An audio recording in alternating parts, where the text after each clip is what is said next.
The snow was falling softly outside my penthouse window that Christmas morning, each flake catching the light like tiny diamonds against the gray Chicago sky. I sat alone at my mahogany dining table, staring at a turkey dinner meant for 12 people, the silence so thick I could hear my own heartbeat. The crystal champagne flute in my weathered hand caught the reflection of the empty chairs around me, each one a reminder of the family that had promised to be here. That had sworn they wouldn't miss Christmas with Grandma Eleanor this year. Before we jump back in, tell us where you're tuning in from, and if this story touches you, make sure you're subscribed, because tomorrow, I've saved something extra special for you.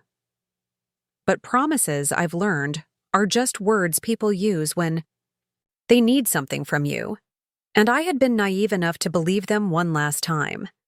What they didn't know, as they posted their vacation photos from Aspen and sent their half-hearted text messages with skiing emojis, was that I had already made a decision that would change everything. The leather portfolio sitting on my kitchen counter contained documents that would ensure this was the last Christmas they would ever take for granted. Not because I was gone, but because I was finally done. My name is Eleanor Margaret Whitfield, and at 73, I've learned that sometimes the greatest gift you can give yourself is the courage to stop giving to people who only take. This is the story of how I went from being the family matriarch, everyone ignored, to the woman who held all the cards, and how one empty Christmas morning became the moment I finally played them. Growing up during the tail end of the Great Depression taught me lessons my grandchildren will never understand. We didn't waste food, we didn't waste money, and we certainly didn't waste opportunities. My father, Thomas Hartwell, worked 3 jobs to keep our family of 6 fed and housed in a cramped apartment above Murphy's Delicatessen in South Boston. My mother, Ruth, took in laundry and mended clothes for the neighborhood ladies, her fingers permanently stained with bluing and her back curved from hunching over other people's problems. I was the eldest of 4 children, which meant I learned early that taking care of others wasn't optional. It was survival. While other girls my age were playing with dolls and dreaming of movie stars, I was changing diapers, stirring soup, and making sure my younger siblings finished their homework before the candles burned down. Responsibility was woven into my DNA before I even understood what the word meant. When I turned 18 in 1968, the world was changing faster than anyone could keep up with. The Vietnam War raged on television screens. Young people were burning their bras and demanding equality, and opportunities for women were opening up in ways my mother had never imagined. But unlike my contemporaries who marched in protests or fled to communes, I saw something different in all that chaos: possibility. I moved to Chicago with $47 in my purse and a recommendation letter from my high school principal. The city was massive, intimidating, and absolutely electric with potential. I rented a tiny room in a boarding house on the north side and found work as a secretary at Pemberton and Associates, a small investment firm that specialized in real estate development. The men in suits barely looked at me when I brought them coffee or filed their papers, but I watched everything. I listened to every phone call, read every memo, absorbed every conversation about market trends and property values. Within 6 months, I had convinced Mr. Pemberton to let me help with research. I spent my evenings at the public library, teaching myself about finance, economics, and property law. I read the Wall Street Journal cover to cover every morning before work, and subscribed to trade publications with money I should have spent on better shoes. The other secretaries thought I was crazy, staying late to analyze property records and market reports, but I could see something they couldn't. The city was growing, expanding, and smart money was following the patterns. By 1972, I had saved enough to make my first real estate investment, a rundown 3-flat building in what everyone called a questionable neighborhood. The previous owner was desperate to sell after a tenant fire, and I got it for a fraction of what it was worth. I spent my weekends scraping paint, learning plumbing from library books, and slowly transforming that building into something people actually wanted to live in. When I sold it 2 years later, I made enough profit to buy 2 more properties. That was the beginning of what would eventually become Whitfield Properties, though it didn't have a name back then. It was just me, a growing portfolio of buildings, and an instinct for seeing potential where others saw problems. I reinvested every dollar, lived on canned soup and day-old bread, and treated every property like it was my own home. Because in many ways, they were. Those buildings represented everything I had never had growing up: security, independence, and the power to choose my own path. It wasn't easy being a young woman in a man's industry. Contractors tried to overcharge me. Banks questioned my ability to manage loans, and more than one business partner assumed I was someone's secretary rather than the owner. But I had learned something important from my childhood.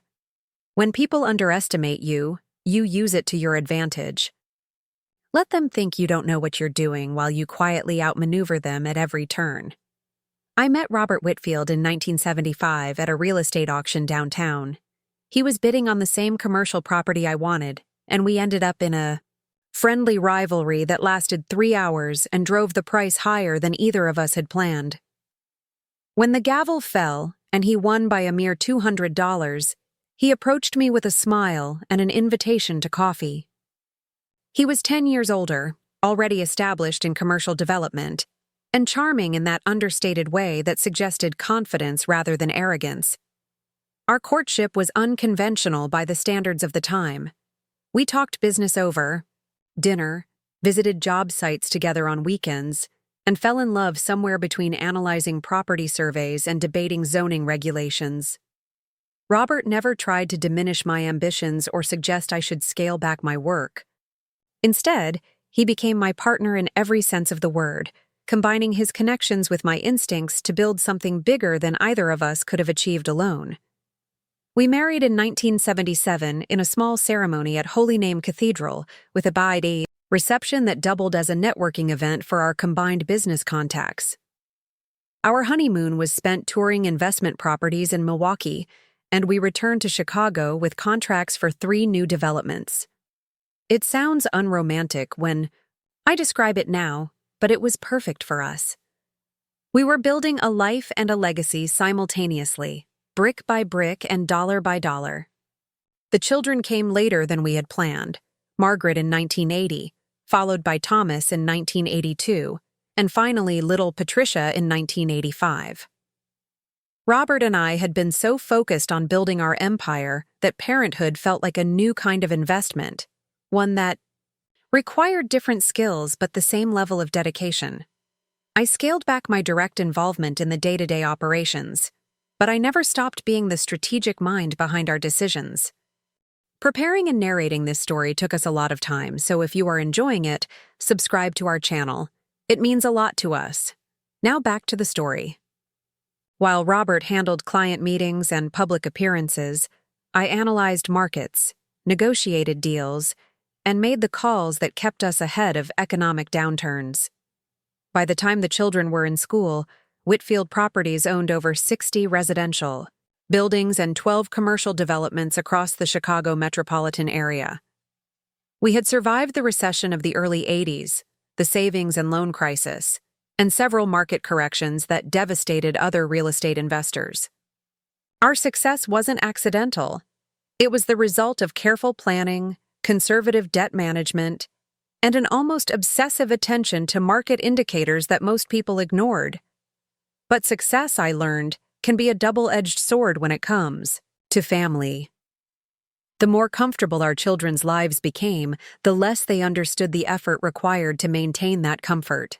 They grew up in a world where money was always available, where problems could be solved with a phone call, where the concept of genuine struggle was as foreign as speaking Mandarin.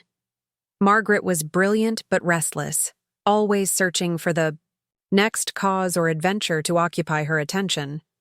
She studied environmental science at Northwestern, then law at Georgetown, and seemed to change career paths every few years like she was trying on different costumes. Thomas was charming and social, with a gift for making people like him, but a troubling inability to follow through on commitments. He started 3 different businesses with our financial backing, each one failing spectacularly when his initial enthusiasm wore off. Patricia, our youngest, was artistic and sensitive, but also the most entitled of the 3, assuming that her creative pursuits should be subsidized indefinitely without any expectation of financial independence. Don't misunderstand me. I loved my children fiercely, completely, and without reservation. But loving someone doesn't mean ignoring their flaws, and by the time they reached adulthood, their flaws had become impossible to ignore. They saw our wealth as their birthright, rather than the result of decades of sacrifice and smart decisions. They viewed family gatherings as obligations rather than opportunities, and they treated Robert and me less like parents and more like a reliable source of financial support. Robert passed away suddenly in 2018, the victim of a massive heart attack that took him while he was reviewing morning reports in his home office. One moment he was sipping coffee and analyzing property taxes, and the next he was gone, leaving behind a business empire and a family that had never fully appreciated what he had built. The funeral was a testament to his impact on the community. Hundreds of people came to pay their respects, from city councilmen to tenants in our buildings who spoke about his fairness and integrity. But even in grief, I noticed the way my children behaved. They were sad, certainly, but their sadness seemed to focus more on how his death would affect their own lives rather than the loss of the man himself. During the reading of the will, I watched their faces carefully as the lawyer explained that Robert had left everything to me, with provisions for the children only after my own death. There was disappointment in their expressions, quickly masked but unmistakable. They had expected immediate inheritances, instant access to the wealth they had always assumed was partly theirs. That was when I realized that somewhere along the way, I had failed as a parent. Not because I hadn't provided for them, but because I had provided too much. I had shielded them from consequences, rescued them from failures, and enabled a sense of entitlement that would have horrified my own parents. They saw me not as a person with my own needs and desires, but as a resource to be managed and eventually inherited. The 5 years following Robert's death taught me more about my children's true characters than the previous 4 decades combined. Without their father's stabilizing presence, their treatment of me became increasingly casual, almost dismissive. Phone calls became infrequent and perfunctory. Visits were brief and usually coincided with requests for money. Family dinners dwindled to major holidays, and even then, they seemed more interested in their phones than in conversation. Margaret moved to San Francisco to work for an environmental nonprofit, a noble cause that paid her almost nothing and required regular financial supplements from me to maintain her lifestyle. She called every few months to update me on her work saving the redwoods or protecting endangered species, but rarely asked about my health or happiness. When she did visit Chicago, she stayed in downtown hotels rather than at the family home, claiming she needed space to decompress from her stressful work. Thomas bounced between various entrepreneurial ventures, each one requiring seed money and each one failing when his attention shifted to the next opportunity. He was married and divorced twice, both times requiring financial assistance to settle the proceedings. His current girlfriend was 20 years younger and had expensive tastes that Thomas couldn't afford on his inconsistent income. They lived in a trendy neighborhood in Austin, in a condo I had co-signed for, and their social media feeds were filled with photos of exotic vacations and expensive restaurants that they couldn't actually afford. Patricia remained in Chicago, but moved to the opposite side of the city, sharing a loft in River North with 2 roommates and calling herself a multimedia artist. Her work was conceptual and uncommercial, which meant she supported herself with a combination of part-time gallery work and monthly checks from me. She was talented, I'll give her that, but she had never learned the difference between pursuing art and making a living. At 38, she still expected me to cover her rent, her art supplies, and her frequent emotional crises that required expensive therapy sessions and weekend retreats. None of them understood that at 73, I might have my own needs, my own loneliness, my own desire for family connection that went beyond financial transactions. They saw me as infinitely resilient, permanently stable, and perpetually available to solve their problems. The idea that I might want companionship, conversation, or simple acknowledgement of my own humanity seemed to never occur to them. This pattern had been building for years, but it took that Christmas morning in 2023 to finally crystallize into something I could no longer ignore. The Christmas that changed everything started with promises, the kind my children had been making and breaking for years, but that I had continued to believe because the alternative was too painful to accept. In October, Margaret had called with unusual enthusiasm about spending Christmas in Chicago. She was between projects at work and felt like she needed to reconnect with family. She promised to stay at the house for a full week, to help with decorations, to make it feel like old times. Thomas had echoed her sentiment during our monthly check-in call, claiming that he and his girlfriend wanted to experience a traditional Midwest Christmas instead of their usual warm weather escape to Mexico. Patricia, who lived closest but visited, least had sworn that this year would be different, that she was tired of spending holidays with friends and wanted to be with family. I believed them because I wanted to believe them. Because at 73, the holidays had become markers of my own mortality, reminders that I had fewer Christmases left than I had already lived through. Because the house that Robert and I had filled with love and laughter felt cavernous and echo-filled when occupied by only one person. So I planned. I hired caterers and decorators. I had the guest rooms prepared and the wine cellar stocked. I researched restaurants they might enjoy and events they might want to attend. I even had Robert's old study converted into a temporary bedroom for Thomas and his girlfriend, complete with a private bathroom and a view of the garden he had loved. 2 weeks before Christmas, Margaret called to explain that her environmental group had received emergency funding for a project in Costa Rica, something about protecting sea turtle nesting grounds that couldn't wait until after the holidays. The opportunity was too important to pass up, she explained, and surely I would understand that her work saving endangered species was more meaningful than sitting around eating turkey.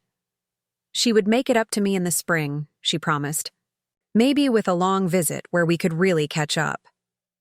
Thomas's excuse came via text message, casual and brief, as if he were canceling a lunch date rather than Christmas with his widowed mother.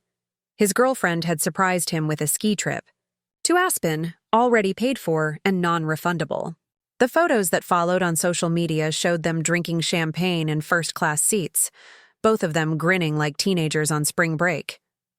He texted later to say they would call on Christmas Day, as if a 5-minute phone conversation could substitute for the week we had planned together.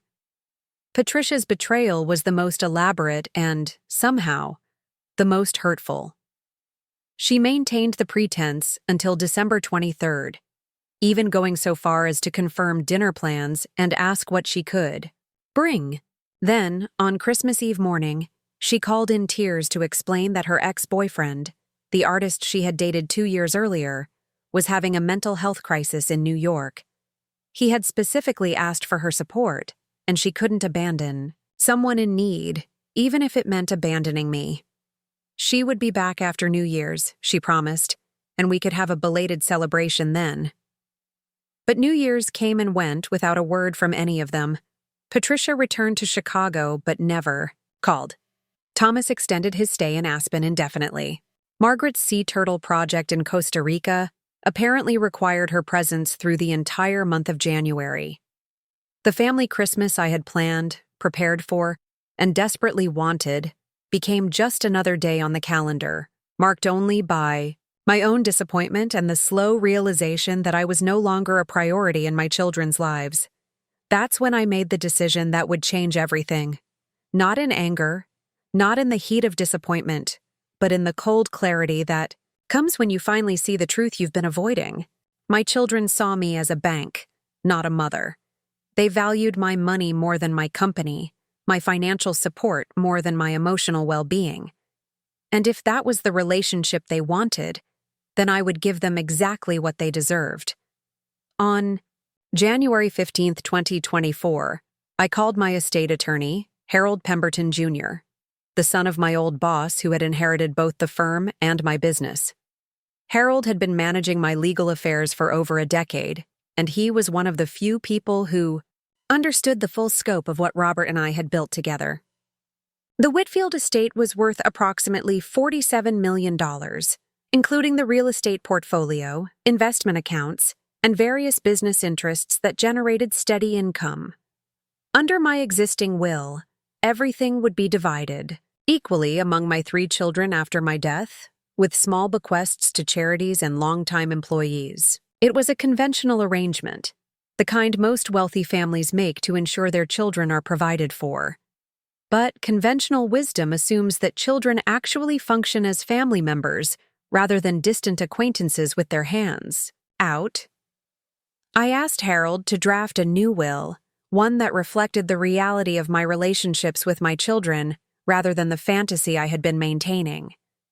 The new document established a charitable foundation in Robert's memory, dedicated to providing housing assistance for elderly people and young families in Chicago. The foundation would receive $35 million of my estate, enough to operate in perpetuity and help thousands of people who actually needed assistance. The remaining $12 million would be placed in a trust with very specific conditions.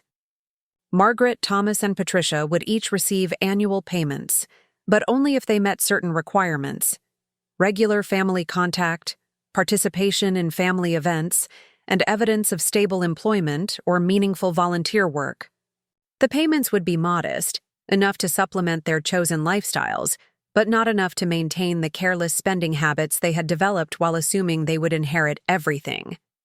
But the most important change was this: if any of them contested the will or failed to meet the requirements for 2 consecutive years, their portion would be forfeited to the foundation. They could choose to be actual family members with modest financial support, or they could continue treating me like an ATM and receive nothing. The choice would be entirely theirs. Harold raised his eyebrows when I explained what I wanted, but he didn't argue. He had watched my children's behavior at Robert's funeral and during subsequent family gatherings. He understood that I wasn't being vindictive. I was being realistic. Money, he said, has a way of revealing people's true priorities. If my children's priority was me, they would adjust their behavior accordingly. If their priority was money, well, they would learn that. Assumptions about inheritance can be dangerous. The new will was signed and witnessed on February 14th, 2024, exactly 1 year and a month after that lonely Christmas morning. Valentine's Day seemed appropriate for a document that was ultimately about love, even if it was tough love wrapped in legal language. I kept the original in Harold's safe and placed a copy in my personal files at home, knowing that someday, perhaps sooner than expected, my children would discover just how much their indifference had cost them. But changing my will was only the beginning of a larger transformation that had been building since Robert's death. I had spent 5 years trying to maintain relationships that were fundamentally one-sided, hoping that my children would eventually recognize that I needed them as much as they had always needed me. That Christmas morning taught me that hope was just another word for self-deception when it came to people who had no intention of changing. So I stopped hoping and started living. I enrolled in art classes at the Art Institute, something I had always wanted to do, but never had time for while building the business. I joined a book club at the local library and discovered that I enjoyed discussing literature with people who didn't want anything from me except thoughtful conversation.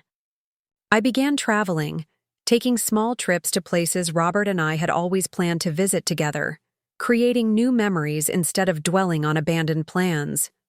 Most importantly, I began forming relationships with people who saw me as Eleanor, not as Mrs. Whitfield or someone's wealthy mother. The other women in my art class knew nothing about my real estate empire and cared only about whether I could mix colors effectively.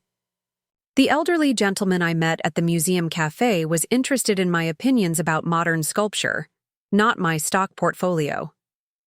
These relationships were refreshing precisely because they were uncomplicated by financial expectations or family obligations. One of the most meaningful connections I made was with Rosa Martinez, a woman my age whose husband had also died unexpectedly, leaving her alone in a house that felt too big and too quiet. We met in the library book club and bonded over our shared experience of widowhood and the particular loneliness that comes from having adult children who are too busy with their own lives to notice their parents' struggles. Rosa had raised 4 children as a single mother after her first husband abandoned the family when the youngest was only 6. She had worked 2 jobs, sometimes 3, to keep them fed and housed and educated. Now that they were successful adults with families of their own, they treated her with the kind of casual affection usually reserved for distant relatives.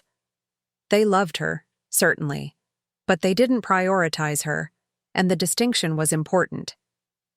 Rosa and I began spending time together regularly, meeting for coffee, attending concerts, taking day trips to places neither of us had ever visited.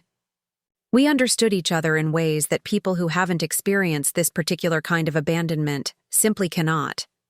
We had both given everything to raise our children and build our families, only to discover that our sacrifices had somehow made us less important rather than more appreciated. Through Rosa, I met other women in similar situations, creating an informal network of mothers whose children had moved on without them. We called ourselves the Thursday Ladies, meeting every week for lunch and honest conversation about the realities of aging, when your family treats you like an optional extra rather than an essential component. These women became more of a family to me than my actual family had been in years. The Thursday Ladies didn't want my money. They wanted my friendship, my perspective, my presence at their own family celebrations when their children were too busy to attend. When Dorothy's grandson graduated from high school and none of his parents or aunts could make the ceremony, 6 of us showed up to cheer for him. When Maria's daughter finally got married after years of postponements, we helped with decorations and served as honorary grandmothers to a bride whose own extended family lived too far away to participate. These relationships reminded me what family was supposed to feel like: reciprocal, supportive, based on genuine affection rather than obligation or expectation. They also highlighted just how abnormal my relationship with my children had become, how accustomed I had grown to giving without receiving, to caring without being cared for in return. Meanwhile, my actual children continued their pattern of distant transactional contact. Margaret called every 6 weeks or so, usually when she needed money for some environmental project or personal emergency. Our conversations followed a predictable script. She would update me on her important work, ask about my health in general terms, then explain whatever financial assistance she needed. When I began asking her about her personal life, her friendships, her hopes beyond work, she seemed surprised and slightly impatient, as if these questions were an unnecessary delay before getting to the real purpose of her call. Thomas's communication was even more sporadic and impersonal. He preferred texting to calling, sending brief updates about his latest business venture or travel plans, usually accompanied by requests for investment capital or bailout money when his previous ventures inevitably failed. When I suggested he visit Chicago, he always had reasons why that wasn't possible. Too much work, travel commitments, his girlfriend's schedule. The few times he did visit, he stayed for less than 24 hours and spent most of that time on his phone, managing what he claimed were urgent business matters, but which looked suspiciously like social media scrolling. Patricia, despite living in the same city, was perhaps the most distant of all. She would go months without any contact, then suddenly appear when she needed help with rent or wanted money for art supplies or had some emotional crisis that required immediate financial intervention. She seemed to view our relationship as purely functional. I was the person who solved problems, and she was the person who had them. The idea that I might have problems of my own, or that I might want to be included in the positive aspects of her life, never seemed to occur to her. By the summer of 2024, the pattern had become so entrenched that I stopped expecting anything different. I continued to provide financial support when asked, but I stopped hoping for genuine relationship in return. I had the Thursday ladies for companionship, my art classes for creativity, my books for intellectual stimulation, and my travels for adventure. I was building a full, satisfying life that didn't depend on my children's attention or approval. That's when something interesting began to happen. The less I needed my children, the more I began to see them clearly. Without the fog of hope and disappointment clouding my judgment, I could observe their behavior objectively, and what I saw was troubling. They weren't just neglectful, they were fundamentally selfish in ways that went beyond normal adult self-absorption. Margaret's environmental work, while admirable in theory, seemed to be more about her own image than actual conservation. Her social media presence was carefully curated to show her as a heroic defender of nature, but her personal lifestyle was wasteful and hypocritical. She flew constantly for work and pleasure, generating a carbon footprint that dwarfed that of most Americans, while lecturing others about environmental responsibility. Her relationships were shallow and short-lived, discarded when they required effort or compromise on her part. Thomas's entrepreneurial ventures followed a consistent pattern of initial enthusiasm, followed by boredom and abandonment when the work became challenging. He was skilled at generating excitement and attracting investors, but he had never learned to manage the mundane daily responsibilities that turn ideas into successful businesses. His romantic relationships showed the same pattern. Intense beginnings that faded when his partners expected consistency and commitment. Patricia's artistic pursuits, while genuinely talented, were undermined by her refusal to engage with the commercial realities of making a living from creative work. She wanted the identity and lifestyle of a successful artist without the discipline, networking, and business skills that actually create sustainable careers. Her emotional instability seemed to increase whenever her financial support was threatened, suggesting that her various crises were at least partly strategic. None of this was necessarily tragic or unusual. Plenty of people struggle with focus, commitment, and personal responsibility well into middle age. What made it problematic was their assumption that I would continue to subsidize their choices indefinitely, without expecting anything in return, except occasional proof that they were still alive and still needed money. That assumption was about to be tested in ways they couldn't imagine. In September 2024, I received a call from Margaret that broke the usual pattern of our conversations. Instead of asking for money, she was calling to share good news. She had been promoted to regional director of her environmental organization, a position that came with significantly higher salary and real decision-making authority. For the first time in years, she sounded genuinely excited about something other than a vacation or a shopping spree. I was proud of her accomplishment and told her so, but I was even more interested in what the promotion might mean for her personal growth. Would increased responsibility and financial independence change her perspective on family relationships? Would success in her career translate into maturity in other areas of her life? For a few weeks it seemed possible. Margaret called more frequently, and our conversations felt more natural, less transactional. She asked about my art classes and seemed genuinely interested in my descriptions of the paintings I was working on. She mentioned wanting to visit Chicago for Thanksgiving, not because she needed anything, but because she missed being home. Then, in early October, everything changed again. Margaret called late one evening, crying harder than I had heard since she was a child. The promotion, she explained, had come with a revelation. Her organization was facing serious financial difficulties, and there was a real possibility that layoffs would eliminate her new position before she had even settled into it. The director who had promoted her was leaving for another job, and the incoming leadership had different priorities that didn't include Margaret's regional program. She needed help, she explained. Not just money, though that was part of it, but a safety net that would allow her to take risks with her career instead of accepting whatever job offered the most security. Could I provide a substantial loan, maybe $50,000, that would let her explore starting her own consulting firm? Environmental consulting was a growing field, and with her experience and connections, she was confident she could build something successful. I listened carefully, asking questions about her business plan, her target market, her realistic timeline for profitability.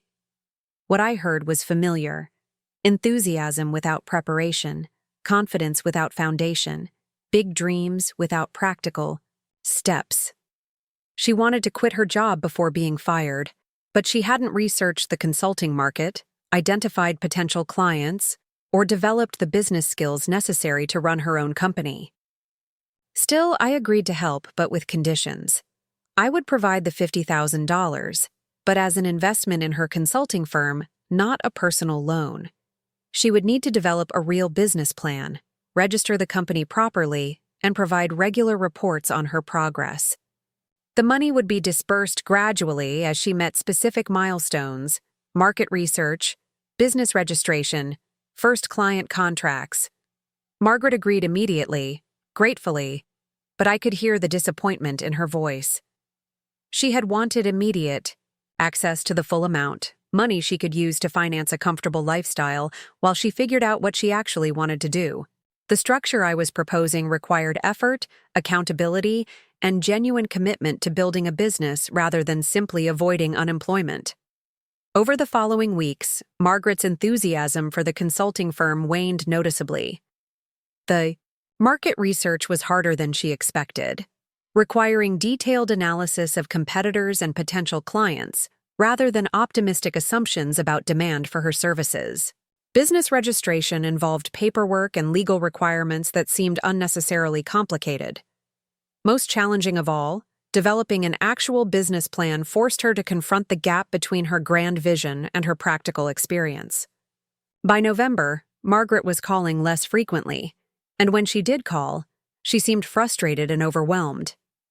The consulting firm was still possible, she insisted, but maybe she should wait until she had more capital, more experience, more time to develop the idea properly.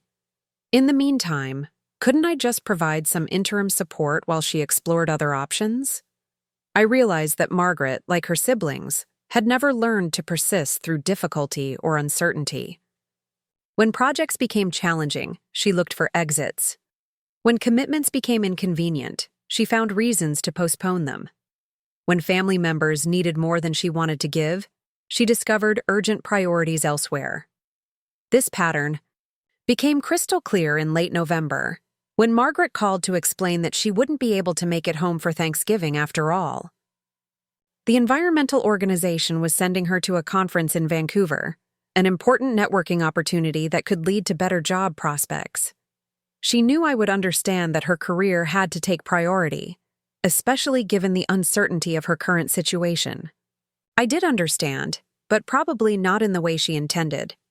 I understood that Margaret would always have reasons why her needs were more important than mine, why her priorities took precedence over family commitments, why emergencies in her life justified abandoning promises to me. The consulting firm, like so many of her other projects, was quietly dropped without explanation or acknowledgement.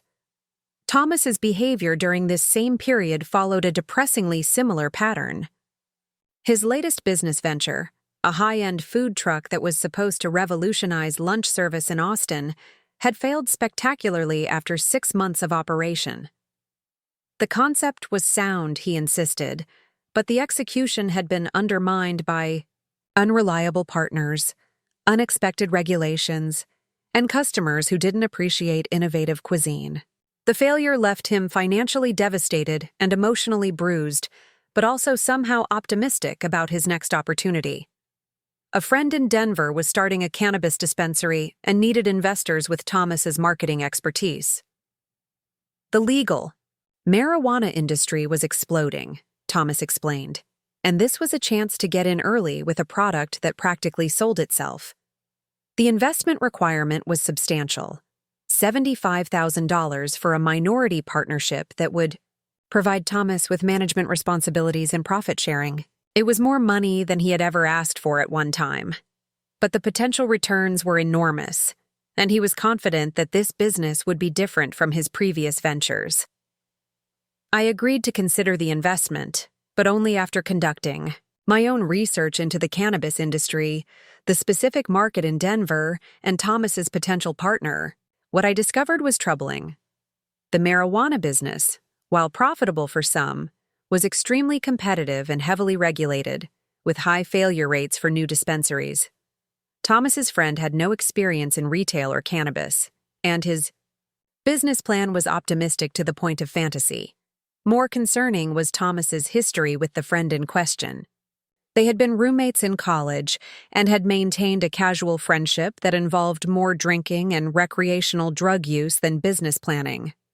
The friend had contacted Thomas only after several more qualified investors had declined to participate, suggesting that the opportunity was less promising than Thomas believed. When I shared my concerns, Thomas was dismissive and slightly hostile. "I didn't understand the industry," he said, "and I was being overly cautious because of his previous setbacks. This opportunity was different, better researched, and backed by someone he trusted completely. If I couldn't support his entrepreneurial ambitions, maybe he should look for investors who shared his vision and confidence." The conversation ended badly, with Thomas hanging up after accusing me of being negative and unsupportive. He didn't call again for 3 weeks, and when he finally did, it was to ask for money for rent and utilities.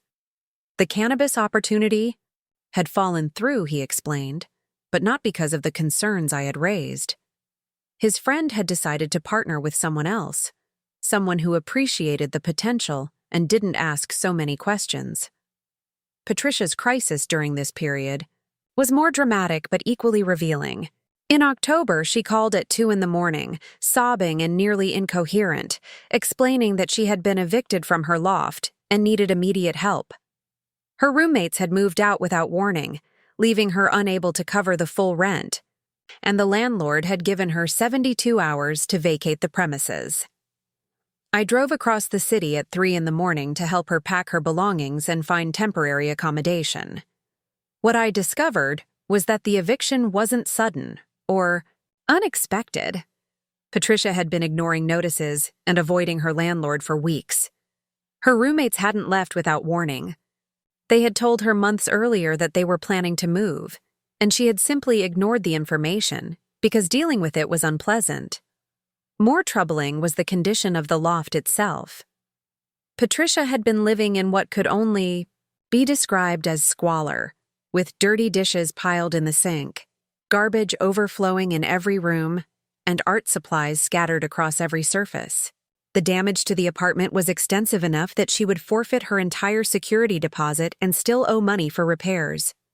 I helped her move her salvageable belongings into storage and paid for a hotel room while she looked for new housing. Over the following days, as we searched for apartments she could afford on her part-time income, I began to understand the full scope of her problems. Patricia wasn't just struggling financially. She was fundamentally unable to manage the basic responsibilities of adult life.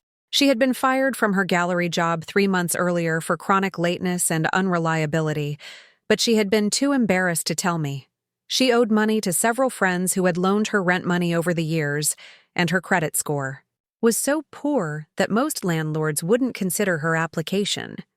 Her art supplies were expensive and extensive, but she had completed only a handful of pieces in the past year, spending more money on materials than she earned from sales. The pattern was familiar. Patricia approached art the same way her siblings approached their careers, with initial enthusiasm that faded when sustained effort was required.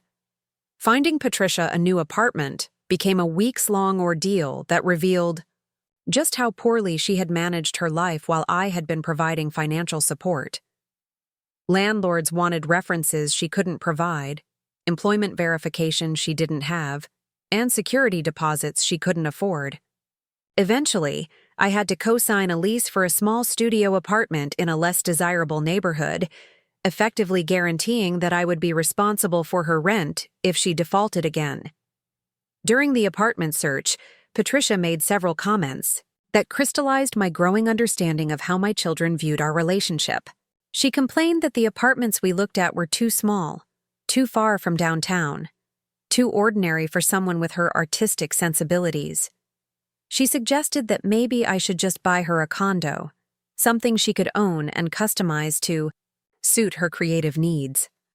When I pointed out that she had just been evicted for not paying rent, she seemed genuinely surprised that this would affect my willingness to make a major real estate investment on her behalf. Patricia's assumption that her problems were automatically my problems, and that my resources existed primarily to solve whatever difficulties she created for herself, was breathtaking in its audacity.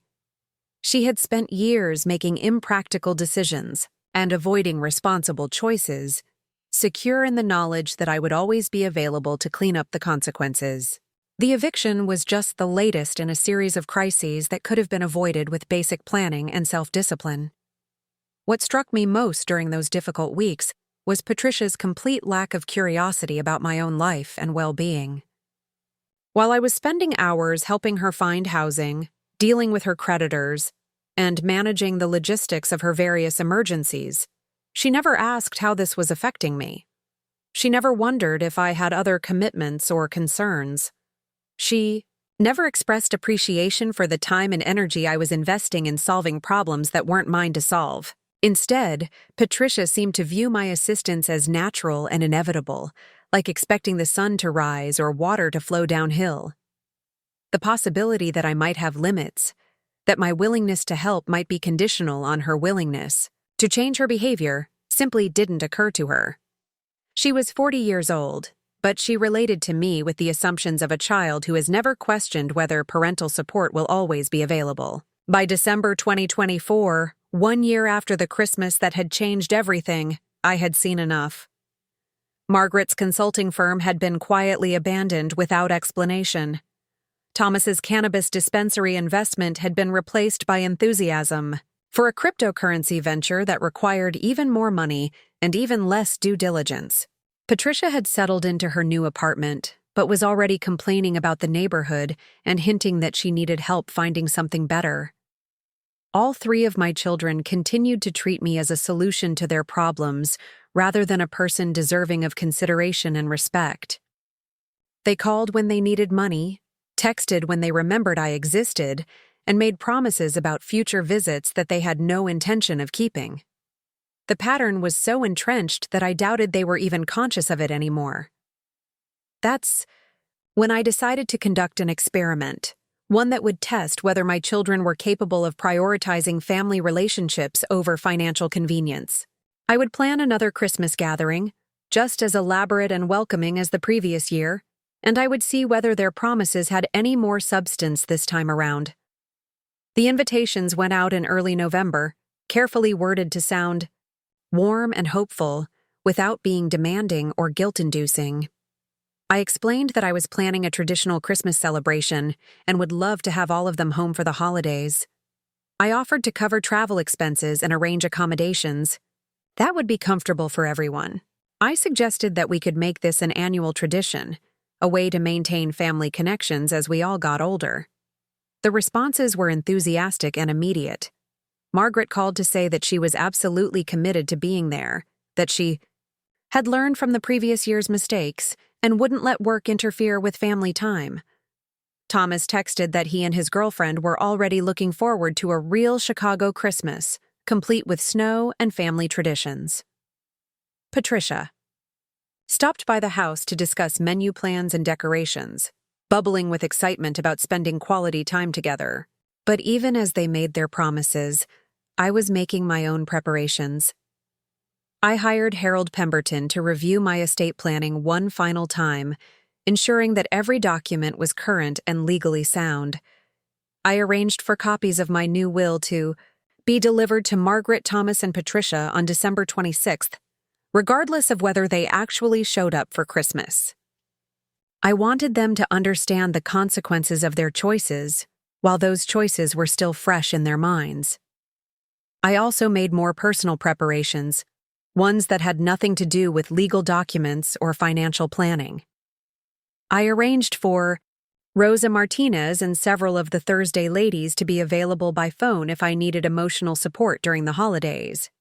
I planned activities and outings that I could enjoy by myself if my children disappointed me again. I purchased gifts for myself, books and art supplies and small luxuries that would remind me that my happiness didn't depend on anyone else's presence or approval. Most importantly, I prepared myself psychologically for the possibility that my children would abandon me again. I practiced feeling disappointed without being devastated, hurt without being helpless. I reminded myself that their choices reflected their character, not my worth as a mother or a person. I had done everything possible to raise them with values and integrity, but I couldn't control how they chose to live their adult lives. The first warning signs appeared in early December, subtle but unmistakable to someone who had learned to read the patterns. Margaret's calls became shorter and less frequent, and she seemed distracted during our conversations. When I asked about her travel plans, she mentioned that her flights weren't booked yet because work was unpredictable and she wanted to be flexible about dates. Thomas texted less often, and when he did respond to my messages, his replies were brief and non-committal. Patricia continued to visit, but she seemed anxious and kept mentioning various end-of-year deadlines that might affect her availability. By mid-December, I knew what was coming, but I continued with my preparations anyway. I ordered food for 12 people, arranged for fresh flowers throughout the house, and purchased thoughtful gifts for each of my children. I hired a cleaning service to make everything perfect and had the guest rooms prepared with fresh linens and welcome baskets. If they were going to disappoint me, I was determined that it wouldn't be because I hadn't done everything possible to make them feel wanted and welcome. The excuses began arriving on December 20th, 5 days before Christmas. Margaret called first, her voice tight with what sounded like rehearsed regret. The environmental organization was sending her to a climate summit in Geneva, an unexpected opportunity that could advance her career significantly. The summit was scheduled for the week between Christmas and New Year's, and she would need to leave on December 23rd to prepare properly. She was devastated to miss Christmas, she insisted, but this was the kind of professional opportunity that only came along once in a lifetime.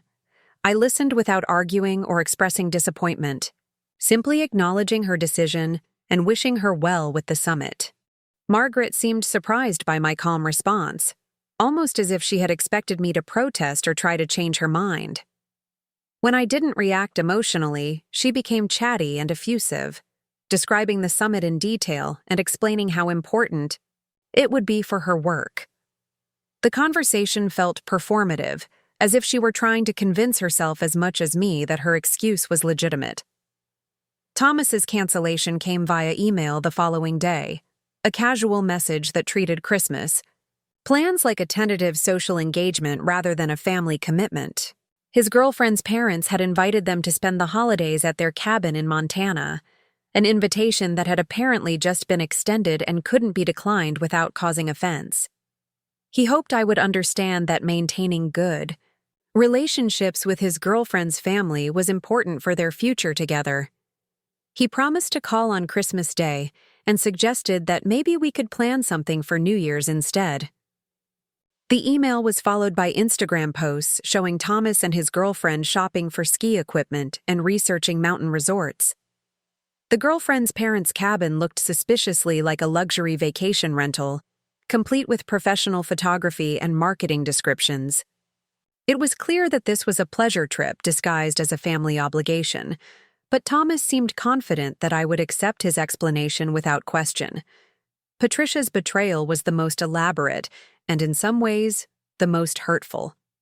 She maintained the pretense until December 23rd, helping me with last-minute preparations and discussing Christmas morning traditions. Then, on Christmas Eve, she called in tears to explain that her ex-boyfriend from New York was in crisis again, this time because his father had been hospitalized with a suspected heart attack. The ex-boyfriend had specifically asked for Patricia's support, and she couldn't abandon someone she cared about during a medical emergency. The story might have been believable if Patricia hadn't used variations of it several times before. The ex-boyfriend in question was a manipulative narcissist who contacted Patricia whenever he needed emotional support or financial assistance, usually during holidays or family events when her attention was focused elsewhere. Patricia's inability to recognize this pattern, or her unwillingness to establish boundaries with someone who consistently disrupted her life, was frustrating but not surprising. What was surprising was Patricia's assumption that I would accept her excuse without question, even though she had used similar stories to avoid family commitments in the past. She seemed genuinely shocked when I asked for details about the ex-boyfriend's father's condition and the name of the hospital where he was being treated. She stammered through vague answers and quickly changed the subject to how guilty she felt about leaving me alone on Christmas. By Christmas Eve, I was alone in my beautifully decorated house, surrounded by gifts that wouldn't be opened and food that wouldn't be eaten. But this time, instead of feeling devastated or abandoned, I felt something unexpected. Relief. The uncertainty was over. The hoping and disappointment cycle had been broken. My children had shown me exactly who they were and what I meant to them, and I no longer had to pretend otherwise. I spent Christmas morning opening the gifts I had bought for myself, reading a new novel by the fireplace, and enjoying a peaceful breakfast without the stress of managing other people's needs and expectations. At noon, I called Rosa Martinez, who was also spending Christmas alone, and we decided to meet for dinner at a restaurant that remained open for people like us, people whose families had other priorities. The restaurant was surprisingly busy, filled with elderly people whose children lived far away, single people who had chosen peace over family drama, and staff members who were working so their colleagues with families could be home. The atmosphere was warm and convivial, without the forced cheerfulness that often characterizes family gatherings. Rosa and I had a wonderful meal and meaningful conversation, surrounded by people who understood that holidays don't have to be lonely just because you're alone. That evening, I sat down at my desk and wrote 3 letters, one to each of my children. The letters were brief and factual, explaining that I had received copies of their Christmas excuses and was no longer planning to include them in future holiday celebrations. I wouldn't be sending money for birthdays or emergencies, wouldn't be available for crisis management or financial bailouts, and wouldn't be maintaining the fiction that we had a close family relationship when evidence suggested otherwise. The letters also informed them that my estate planning had been updated to reflect the reality of our relationships. They would receive modest annual payments from a trust fund after my death, but only if they met specific requirements for family contact and personal responsibility. The bulk of my estate would go to charity, supporting people who actually needed assistance rather than people who simply wanted it without effort or reciprocity. I mailed the letters on December 26th, along with copies of my new will and a detailed explanation of the trust provisions. I wanted my children to understand that their choices had consequences, that my patience and resources weren't infinite, and that relationships require mutual effort to survive. The responses arrived quickly and were entirely predictable. Margaret called first, alternating between anger and manipulation as she tried to process what the new will meant for her financial future. She accused me of being vindictive and unreasonable, of punishing her for having career ambitions and professional responsibilities. She threatened to contest the will and suggested that I was suffering from age-related mental decline that affected my judgment. When emotional appeals failed, Margaret shifted to practical arguments. She explained that the annual trust payments wouldn't be enough to maintain her current lifestyle, especially if she wanted to start her own consulting firm or pursue other entrepreneurial ventures. She needed substantial capital to invest in. Her future, and my decision to leave most of my money to charity, would prevent her from achieving her full potential. Margaret's call lasted over an hour, but she never once acknowledged that her behavior might have contributed to my decision. She never apologized for missing Christmas or asked how I had spent the holiday alone. She never expressed curiosity about my emotional state or concern for my well-being. The entire conversation focused on how my estate planning would affect her, as if my primary responsibility was ensuring her financial comfort regardless of how she treated me. Thomas's response was briefer but equally self-centered. He sent a long text message explaining that he had been planning to use his inheritance to launch a new business venture, something that would make him financially independent and able to contribute to the family's legacy. My decision to reduce his inheritance would force him to seek outside investors, which might compromise his vision and limit his success. He suggested that I reconsider the new will, at least regarding his portion, since he had always intended to use the money responsibly. The text message was followed by several calls that I chose not to answer. When Thomas finally reached me, he was drunk and belligerent, accusing me of being controlling and manipulative. He claimed that I was using money to force him to behave, according to my expectations, and that this was emotional blackmail. He threatened to cut off all contact if I didn't change the will back to its original form, apparently not realizing that this threat had lost its power now that I understood how little contact we actually had. Patricia's response was the most dramatic and, in some ways, the most revealing. She showed up at my house unannounced, crying and carrying a bouquet of flowers that looked like they had been purchased at a gas station. She begged me to explain what she had done wrong, insisting that she had always been a loving daughter who simply struggled with personal issues that weren't entirely her fault.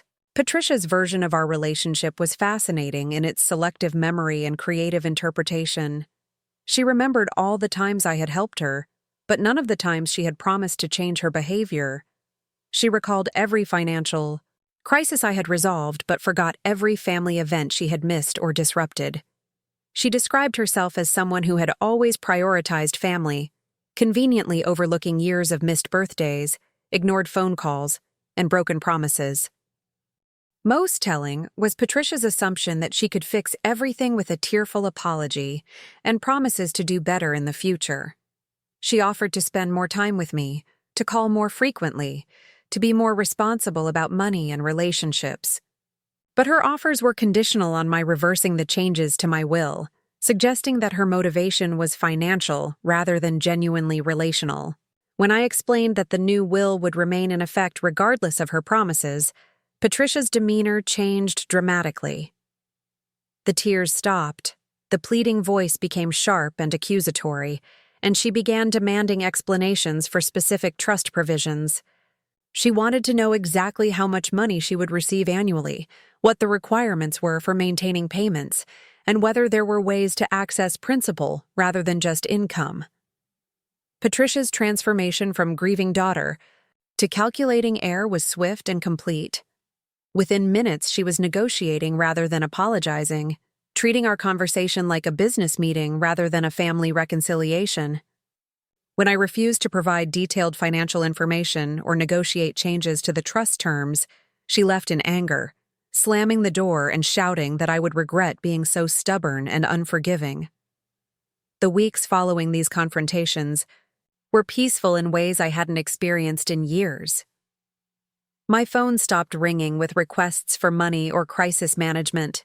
My calendar was free of emergency meetings and problem-solving sessions. I had time and energy to focus on my own interests and relationships, to pursue activities that brought me joy rather than obligation. I enrolled in a creative writing class at the community college, something I had always wanted to try but never had time for while managing my children's various crises. I began volunteering at a local literacy program, teaching elderly immigrants to read English, work that felt meaningful and appreciated in ways that parenting had stopped feeling long ago. I planned a trip to Italy for the spring, something Robert and I had always intended to do, but had postponed while building the business and raising the family. Most importantly, I stopped waiting for my phone to ring or hoping for invitations that wouldn't come. I stopped checking my children's social media accounts to see how they were spending money I had given them or time they claimed they didn't have for family. I stopped wondering if I had been too demanding or not understanding enough, questions that had tormented me for years without producing any useful answers. The Thursday ladies noticed the change immediately. I was more present during our weekly lunches, more engaged in conversations that didn't revolve around family disappointments or parental responsibilities. I laughed more easily and worried less obviously. I started suggesting activities and outings instead of always waiting for others to take initiative. Rosa Martinez, who had become my closest friend among the group, was particularly supportive. During this transition, she understood better than anyone how difficult it was to accept that your children might not be the people you had hoped they would become, and how liberating it could be to stop trying to change people who had no interest in changing themselves. Rosa's own children had eventually recognized that their neglect was costing them more than just emotional connection with their mother. When Rosa had stopped providing automatic financial support and constant emotional availability, some of her children had made genuine efforts to rebuild their relationships on more equal terms. Others had drifted away entirely, which Rosa had come to see as valuable information about their true priorities. The experience taught me that setting boundaries wasn't punishment, it was clarification. By removing automatic financial support and unlimited emotional availability, I was forcing my children to decide whether they valued our relationship enough to invest effort in maintaining it. Their responses would tell me everything I needed to know about their character and priorities. Winter turned to spring without any significant contact from Margaret, Thomas, or Patricia. Occasionally, one of them would send a brief text message or email, usually around holidays or my birthday, but these communications felt perfunctory rather than genuine. They were maintaining minimal contact to avoid completely burning bridges, but they weren't making any real effort to rebuild our relationships on healthier terms. I began to suspect that my children were waiting for me to change my mind, to realize that I missed them enough to reinstate their inheritances and resume providing financial support without conditions. They seemed to believe that my new boundaries were a phase, a temporary reaction to disappointment that would fade once I became lonely enough or worried enough about their welfare. This assumption revealed how little they understood me as a person. They had become so accustomed to my unconditional support that they couldn't imagine me maintaining limits that affected their comfort and security. They didn't recognize that I had spent years building a life that didn't depend on their presence or approval, and that their absence was no longer the devastating blow it once would have been. In March, Margaret made her first real attempt at reconciliation, calling to announce that she was planning to visit Chicago for work and wondered if we could have dinner together. She'd been thinking about our last conversation, she said, and wanted to discuss ways we might improve our relationship. She missed me, she claimed, and wanted to find a path forward that would work for both of us. I agreed to meet her for dinner, curious about what she might say and whether her perspective had changed during our months of minimal contact. We met at a quiet restaurant downtown, neutral territory that wouldn't carry emotional associations for either of us. Margaret looked tired and older than I remembered, with worry lines around her eyes that suggested her life wasn't as smooth as her social media presence indicated. The conversation began carefully, with Margaret asking about my health and activities, in ways that seemed genuinely interested rather than merely polite. She listened attentively as I described my writing class and volunteer work, and she seemed surprised by how full and satisfying my life had become without her and her siblings at the center of it. Margaret then began to explain her perspective on our estrangement, describing it as a misunderstanding that had spiraled out of control rather than a fundamental problem with how she approached family relationships. She acknowledged that she had missed too many family events and had been too focused on her career, but she insisted that these were temporary issues that could be resolved with better communication and planning. What Margaret didn't acknowledge was the pattern of broken promises and financial dependency that had characterized our relationship for years. She spoke as if missing Christmas had been an isolated incident rather than the culmination of decades of treating family commitments as optional and parental support as automatic. She seemed to believe that expressing regret for specific events would be enough to restore our relationship without requiring any fundamental changes in her behavior or attitudes. When the conversation turned to my estate planning, Margaret's tone became more direct and businesslike. She had consulted with an attorney, she explained, who had reviewed the trust documents and identified several concerns about their legal structure and tax implications. Perhaps we could work together to modify the terms in ways that would be more beneficial for everyone involved, including the charitable organizations that would receive the bulk of my estate. Margaret's suggestion that we collaborate on estate planning revealed her continued assumption that my financial decisions should be subject to her input and approval. She seemed to believe that because the money would eventually affect her, she should have some voice in how it was managed and distributed. The possibility that I might have priorities and values that differed from hers apparently hadn't occurred to her. I listened politely to Margaret's concerns and suggestions, but I didn't offer to make any changes to my estate planning. I explained that the current arrangements reflected my values and priorities, and that I was comfortable with the legal and financial structure Harold Pemberton had created. If Margaret wanted to maintain a relationship with me, it would need to be based on genuine affection and mutual respect, not on expectations about inheritance or financial support. Margaret's disappointment was obvious, though she tried to hide it behind continued expressions of interest in rebuilding our relationship. The rest of our dinner conversation felt forced and superficial, with both of us aware that we weren't really connecting despite our polite efforts. When we parted that evening, Margaret promised to call soon and suggested that we try to see each other more regularly, but I could tell that her heart wasn't in it. Thomas's attempt at reconciliation came in the form of a surprise visit in April, when he appeared at my door carrying luggage and explaining that he was in Chicago for a business conference and thought he would stay with me rather than at a hotel. His assumption that he could treat my home like a free accommodation service, without prior arrangement or invitation, was breathtaking in its presumption. I allowed Thomas to stay for 2 nights, partly out of curiosity about his current situation, and partly because I wanted to observe how he behaved when he wasn't asking for money, or making excuses for missing family events. What I discovered was that Thomas had remained fundamentally unchanged by our estrangement. He still treated my house like his personal property, leaving messes for me to clean up and assuming that his convenience took priority over my routines and preferences. Thomas spent most of his visit on his phone, managing what he described as urgent business matters, but which sounded more like social media management and recreational gambling on cryptocurrency markets. His latest entrepreneurial venture involved something called digital asset consulting, a vague concept that seemed to involve advising other people about investments Thomas himself didn't fully understand. More tellingly, Thomas made several casual references to money throughout his visit, mentioning expensive purchases he was considering and business opportunities that required substantial capital investment.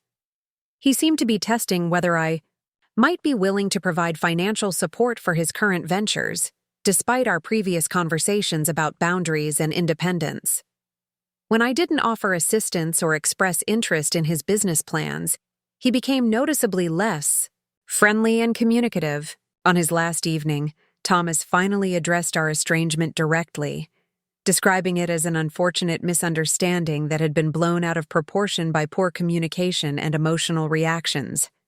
He suggested that we were both strong-willed, people who had let pride interfere with family relationships, and that it was time to move past old grievances and focus on rebuilding our connection. Thomas's version of our conflict was interesting in its complete absence of personal responsibility. He presented our estrangement as a mutual failure rather than a consequence of his behavior, and he seemed to believe that simply acknowledging the problem would be enough to resolve it. He didn't apologize for missing Christmas, or for years of treating me like a source of emergency funding.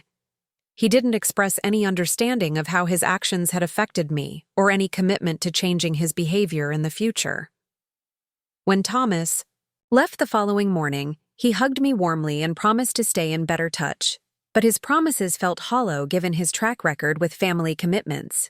I suspected that he would maintain minimal contact until his next financial crisis, at which point he would resurface with new explanations for why his situation was different and why I should make an exception to my new boundaries. Patricia's reconciliation attempt was the most persistent and, in some ways, the most manipulative. Throughout the spring and summer, She made regular appearances at my house, usually arriving unexpectedly with small gifts or offers to help with household tasks. She seemed to be conducting a campaign to demonstrate her value as a daughter, showing up to garden with me, bringing groceries, and volunteering to run errands. Initially, I appreciated Patricia's efforts and enjoyed having her company for practical tasks around the house.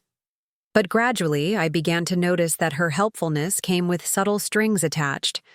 She would mention financial difficulties while we worked together, describing her struggles with rent or art supplies in ways that seemed designed to elicit sympathy and assistance. She would bring up memories of our past relationship, focusing on times when I had been particularly supportive or generous, as if to remind me of my previous willingness to help. Most concerning was Patricia's tendency to treat our interactions as evidence that our relationship had been restored to its previous state. She would make comments about future plans that assumed continued financial support, or reference family traditions as if she had never missed them. She seemed to believe that spending time together meant that all previous boundaries and conditions had been lifted.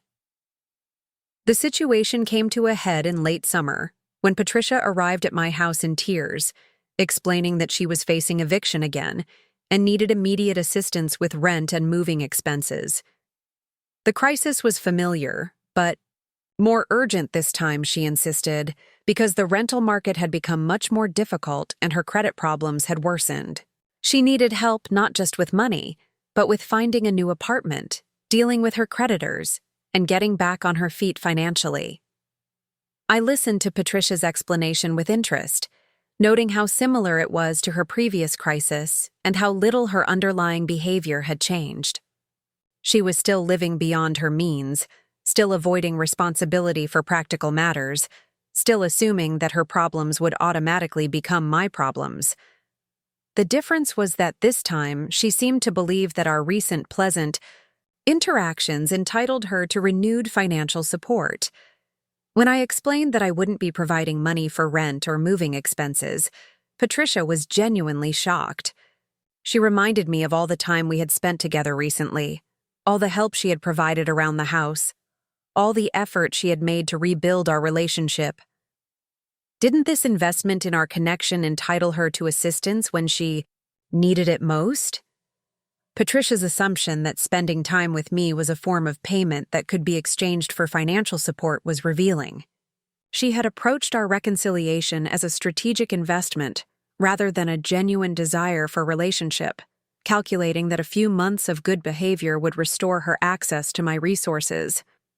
When this strategy failed, she became angry and accusatory, claiming that I was being unfair and unreasonable. The conversation ended with Patricia storming out, just as she had the previous winter. But this time I felt no sadness or regret about her departure. She had shown me exactly what our relationship meant to her, and it wasn't enough to justify continued emotional investment on my part. If Patricia wanted a transactional relationship based on her performance and my financial support, she would need to find someone else to play that game with her. By autumn 2025, nearly 2 years after the Christmas that had changed everything, I had settled into a new equilibrium that felt stable and satisfying. My children maintained minimal contact, sending occasional messages that felt more like obligation than genuine interest. But they no longer dominated my emotional landscape or consumed my time and energy with their various crises.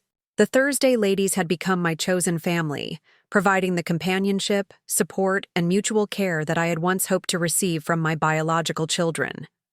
We celebrated holidays together, traveled in small groups, and were genuinely present for each other during both difficulties and joys. These relationships felt reciprocal in ways that my relationships with Margaret, Thomas, and Patricia never had. My volunteer work at the Literacy Center had expanded into a leadership role, helping to develop curriculum and train new tutors. The work was challenging and rewarding, providing a sense of purpose that didn't depend on anyone else's gratitude or approval. Many of the immigrants I worked with reminded me of my younger self, determined to build better lives through education and hard work, and their progress was deeply satisfying to witness. the creative writing class had led to a small writing group that met monthly to share stories and provide feedback. I had begun working on a memoir about building a business as a woman in the 1970s and 1980s, and several publishers had expressed interest in the project. The possibility that my experiences might be helpful to other women was exciting in ways I hadn't anticipated. Most importantly, I had learned to distinguish between loneliness and solitude, between being alone and being abandoned. My house was quiet, but it was peaceful rather than empty. My schedule was mine to control, filled with activities and relationships that I had chosen based on my interests and values rather than family obligations or guilt. I had created a life that felt authentic and fulfilling, one that didn't require anyone else's participation to be complete. This new life wasn't what I had planned or expected when I was raising my children and building my business. I had assumed that family relationships would remain central to my happiness and identity throughout my life, that the sacrifices Robert and I made for our children would be repaid with loyalty and affection in our later years. The reality had been different and disappointing, but it had also been liberating in ways I couldn't have imagined. Learning to live without my children's approval or presence had taught me things about myself that I might never have discovered otherwise. I was stronger and more resourceful than I had realized, capable of building meaningful relationships and pursuing interests that had nothing to do with my role as a mother or grandmother. I was happier alone than I had been while constantly managing other people's problems and disappointments. As Christmas 2025 approached, I felt none of the anxiety or hope that had characterized previous holiday seasons. I had made plans that didn't depend on anyone else's choices or promises, arrangements that would be satisfying whether I spent the holidays alone or with friends. The Thursday ladies were organizing a group celebration for those whose families wouldn't be available, and I was looking forward to an event that would be genuinely festive rather than emotionally fraught. I had also decided to make one final gesture regarding my estate planning, one that would provide complete clarity about my intentions and remove any lingering uncertainty about my children's financial futures. Harold Pemberton had suggested that I might want to distribute some assets while I was still alive, both to see how they were used and to avoid potential complications after my death. The idea intrigued me because it would allow me to observe my children's reactions to receiving their inheritances while I was still present to witness the consequences. Would they use the money responsibly or squander it quickly? Would receiving their shares motivate them to rebuild our relationships or convince them that they no longer needed to maintain even minimal contact? Would they express gratitude for what they received or resentment for what they didn't? I decided to give each of my children exactly what they would have received under the original version of my will, approximately $12 million each, divided into 3 equal shares of the estate that had been intended to support them after my death. They would receive the money immediately, with no conditions or restrictions, as a final test of their character and priorities. The letters explaining my decision were delivered in November, along with the financial transfers that would make them independently wealthy for the rest of their lives. I explained that this distribution represented their complete inheritance, that no additional money would be available from my estate, and that they were now free to live their lives without any financial dependence on me. I also explained that this gift came with no expectations about our future relationship. They could choose to maintain contact with me or not, visit for holidays or not, include me in their lives or not. The money was theirs regardless of their choices, and they would face no consequences for deciding that they no longer needed or wanted a relationship with their mother. The responses to my unexpected generosity were swift and revealing. Margaret called within hours of receiving her inheritance, but not to express gratitude or surprise. Instead, she wanted to discuss investment strategies and tax implications, treating the windfall as a business transaction rather than a family matter. She seemed to assume that managing $12 million would require ongoing consultation with me, as if receiving the money hadn't actually severed our financial Connection. Thomas's response was even more telling. He immediately began spending his inheritance on luxury purchases and high-risk investments, documenting his acquisitions on social media with photographs and commentary that suggested he viewed the money as validation of his lifestyle rather than a responsibility to be managed carefully. Within weeks, he had purchased a new car, a boat, and a house in an expensive neighborhood, apparently without considering the long-term implications of such rapid spending. Patricia used her inheritance to fund an elaborate art studio and living space, commissioning custom renovations that cost more than most people earn in a decade. She also began traveling extensively, posting photos from exotic locations and expensive resorts. Like her brother, she seemed to view the money as permission to live extravagantly rather than an opportunity to build long-term security. More importantly, none of my children used their new financial independence as an opportunity to rebuild our relationship on more equal terms. They had what they wanted from me, and they no longer felt any need to maintain even the minimal contact that had characterized our interactions over the previous 2 years. The money had revealed their true priorities more clearly than any conversation or confrontation ever could. By the time Christmas 2025 arrived, I had achieved something I had never expected: complete clarity about my relationships with my children, and absolute freedom from any obligation to maintain connections that brought me no joy or satisfaction. They were wealthy and independent, able to live whatever lives they chose without any input or support from me. I was equally independent, free to pursue my own interests and relationships without guilt or regret about their welfare. The Christmas I had planned for myself was simple and perfect. I spent Christmas Eve with the Thursday ladies at Rosa's house, sharing a potluck dinner and exchanging small, thoughtful gifts. Christmas morning, I opened presents I had bought for myself and enjoyed a leisurely breakfast while reading a new novel. In the afternoon, I visited the literacy center to spend time with some of the older students who didn't have family in the United States, sharing stories and practicing English conversation. That evening, as I sat by my fireplace with a glass of wine and reflected on the journey that had brought me to this point, I felt something I hadn't experienced in years: complete peace with my choices and my life. I had given my children everything I could as a mother, and I had given them everything they wanted as adults. They had chosen money over relationship, independence over family, and I had chosen to respect those choices while making my own. The woman who had sat alone in this same room 2 years earlier, devastated by her children's absence and desperate for their attention, no longer existed. In her place was someone stronger, wiser, and more self-sufficient. Someone who understood that love isn't always returned, and that relationships can't be maintained by one person's effort alone. I had learned to build a life that didn't depend on anyone else's participation, and that life was richer and more satisfying than anything I had known before. As I prepared for bed that Christmas night, I realized that my children had given me an unexpected gift through their neglect and abandonment.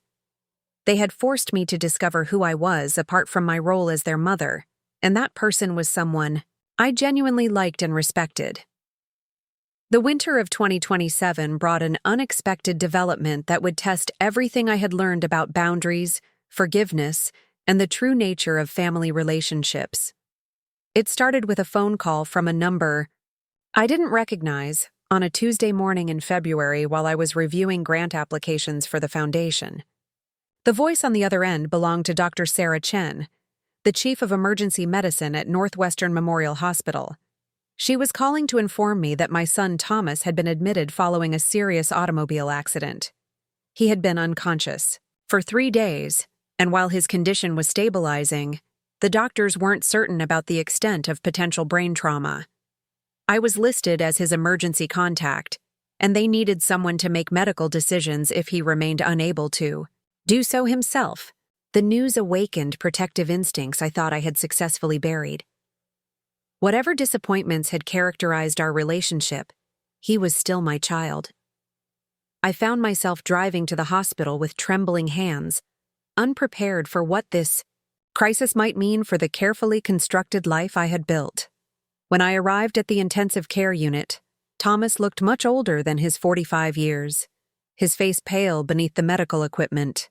The confident man who had always seemed larger than life had been reduced to someone who looked vulnerable and defeated. As I sat beside his bed, watching the monitors track his vital signs, I was forced to confront emotions I had spent years trying to resolve. The hospital staff naturally assumed I would be coordinating Thomas's care. It was only as I began examining the paperwork that I discovered the full extent of his current situation. His medical insurance had lapsed due to unpaid premiums. His driver's license had been suspended for driving under the influence. The car he had been driving belonged to someone else because his own vehicle had been repossessed. His address was listed as a motel on the outskirts of the city. The picture that emerged was of someone whose life had completely unraveled. The house he had purchased with his inheritance had been foreclosed upon. His business ventures had all failed, leaving him with substantial debts and no income. His girlfriend had left him, taking their shared belongings and mutual friends. Dr. Chen explained that Thomas's treatment would be expensive and lengthy, requiring specialists and potentially months of residential care. Without insurance, the costs would exceed 6 figures. The implied question was clear. Would I be taking financial responsibility for my son's care, or would he become dependent on whatever public assistance might be available? I spent that night wrestling with the moral implications of the choice I faced. The maternal instinct to protect and care for him was powerful. The thought of him receiving substandard care because I refused to help was deeply troubling. On the other hand, paying for Thomas's medical care would represent a fundamental violation of the boundaries I had spent years establishing. I had given him $12 million to ensure his financial independence, and he had squandered it through poor decisions and reckless behavior. More importantly, I recognized that this crisis could easily become the opening move in a renewed cycle of dependency and manipulation. If I paid for Thomas's medical care, what would prevent him from expecting me to also pay for his housing, living expenses, and future business ventures? By the second day, Thomas had regained consciousness but remained confused and disoriented. During our brief conversation, he asked me to help him figure out what had gone wrong with his life and how he could start over. He seemed genuinely bewildered by his circumstances, as if he couldn't understand how someone who had once been wealthy could end up injured and alone. Even in his confused state, he seemed to assume that I would take care of everything, that I would rescue him once again. That evening, I received a call from Margaret, who had learned about Thomas's accident through mutual acquaintances. She was calling from San Francisco, where she was attending another environmental conference, but she wanted to know what was being done for Thomas and whether she needed to travel to Chicago.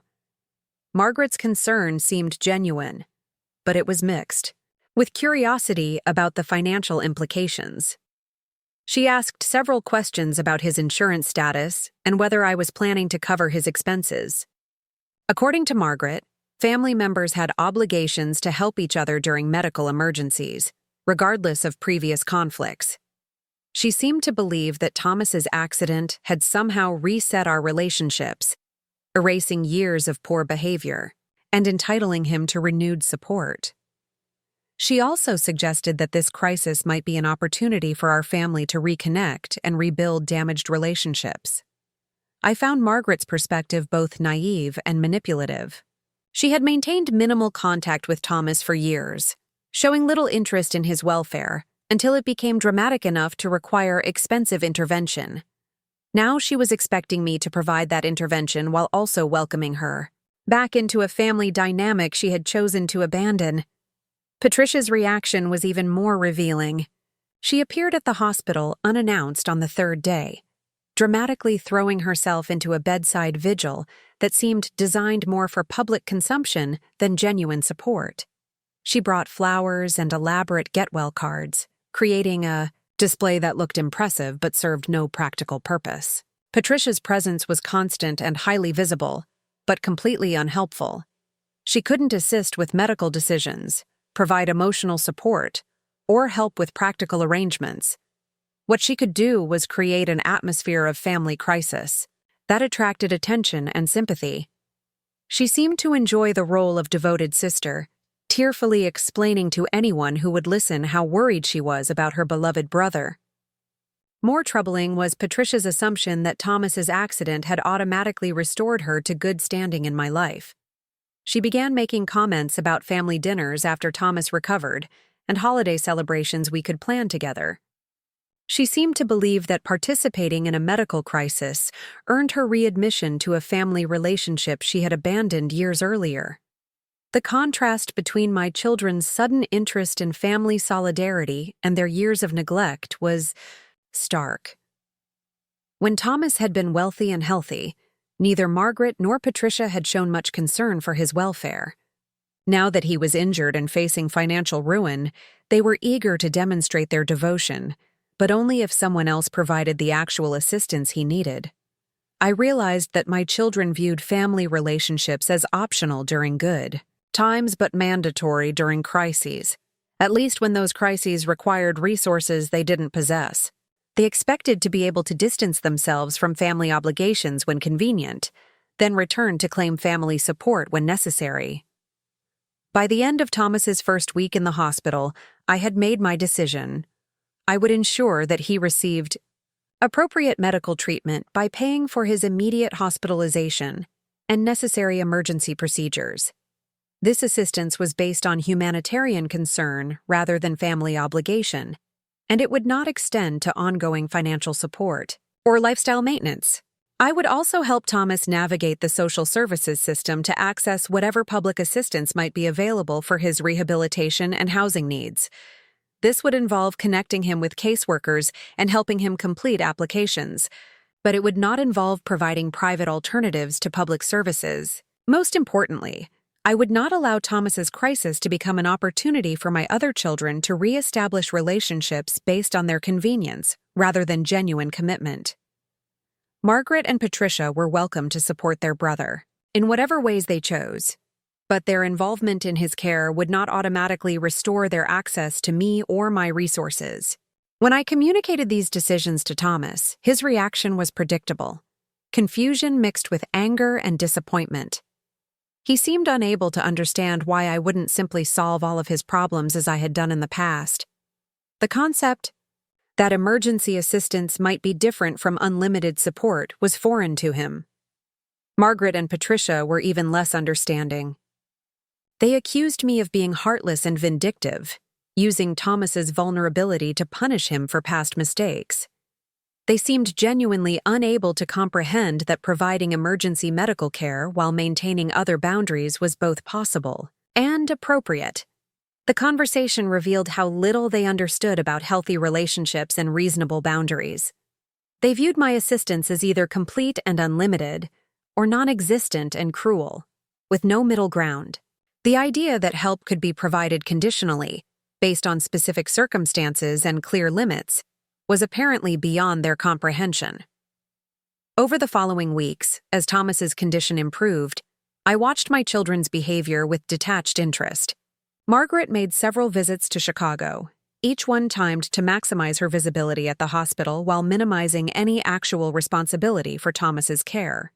She would arrive with great fanfare, spend a few hours at his bedside, then leave for meetings or social events, having done nothing practical to assist with his recovery.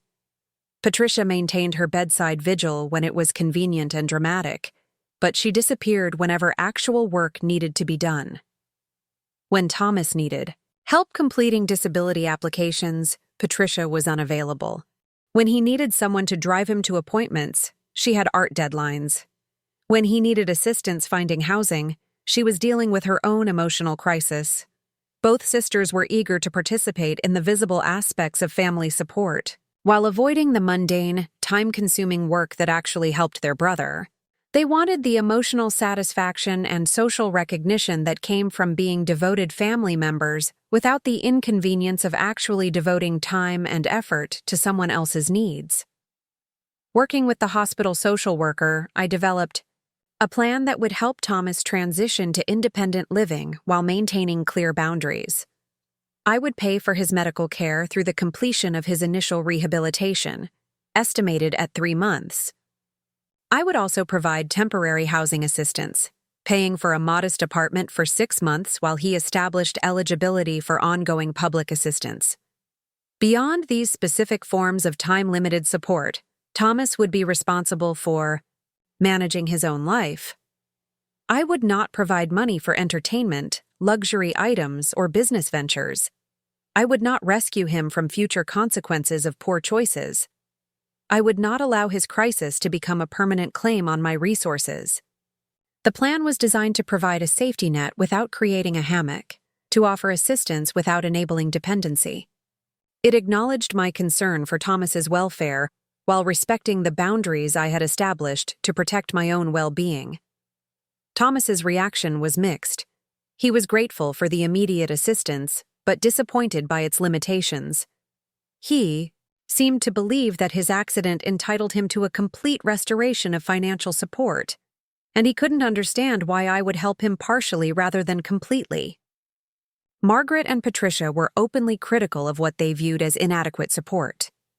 They accused me of being calculating and cold, providing just enough help to avoid guilt while withholding the resources that could truly solve Thomas's problems.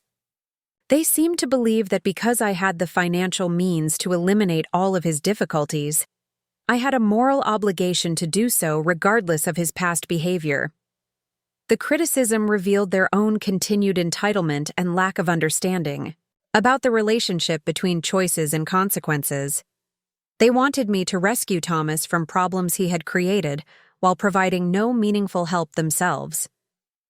They were willing to judge my assistance as inadequate while offering nothing substantial of their own. As Thomas began his rehabilitation process, I maintained limited but supportive contact.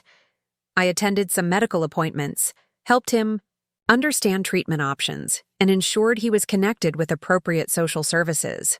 I also insisted that he participate in counseling and financial literacy programs as conditions for continued housing assistance. The rehabilitation was slow and often frustrating.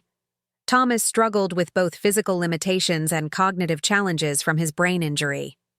His short-term memory was impaired, making it difficult to follow instructions or maintain routines.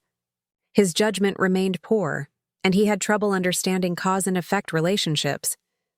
These cognitive issues made it even more important to maintain clear boundaries and realistic expectations. While I felt compassion for his struggles, I recognized that his limitations made him more vulnerable to poor decision-making. Providing unlimited financial support would likely result in the money being wasted, just as his inheritance had been squandered. Working with professionals, I helped Thomas develop systems that accommodated his limitations while encouraging independence. We established automatic bill payments, created simple budgets, and identified community resources for ongoing support. The process required considerable time and patience, but it also provided insights into Thomas's character that I had never fully appreciated. Despite his cognitive challenges, he was capable of kindness and gratitude when he wasn't focused on what he could extract from others. He formed genuine friendships with other patients, offering encouragement to people facing similar challenges.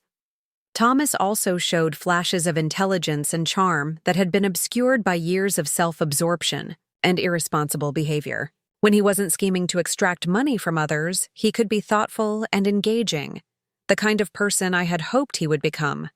These glimpses of his better nature made his situation more poignant, but they didn't change my commitment to maintaining boundaries. His accident had revealed both vulnerability and resilience, but it hadn't fundamentally altered his approach to relationships or personal responsibility. By summer, Thomas had stabilized in a small apartment, living on disability payments while attending therapy sessions and support group meetings.